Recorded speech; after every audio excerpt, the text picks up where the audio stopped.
Renault profitait du récent salon de Genève pour compléter sa gamme Mégane.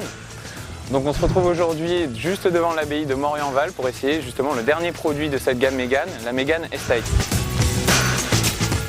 Break certes, mais tout de même avec élégance. Voici la philosophie de cette Estate.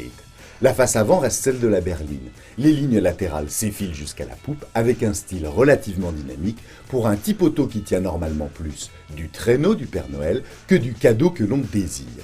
Le tout se termine par des blocs de feu arrière un peu surdimensionnés.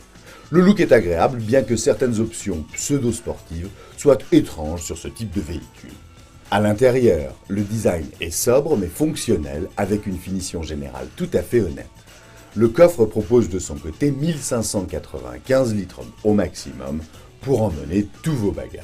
Alors la Mégane Estate qui était autrefois connue comme le loup blanc sur les autoroutes en France, tout simplement parce que les équipes de police la choisissaient toujours pour s'en servir comme radar mobile. Alors maintenant évidemment dans cette livrée rouge elle fait beaucoup moins peur. Sans intention de nous frotter aux Mégane d'ancienne génération des forces de police, nous voici partis confronter notre break à l'épreuve des petites routes. Notre modèle est équipé d'un 2 litres DCI de 160 chevaux qui s'avère généreux à l'usage.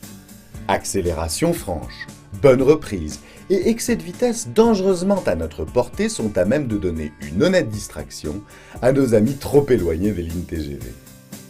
En revanche, boîte de vitesse et embrayage nous ont semblé un peu trop rudes à manier en raison du gros couple disponible sur cette auto. Au plan du comportement routier, les dernières productions du losange souffrent de peu de critiques.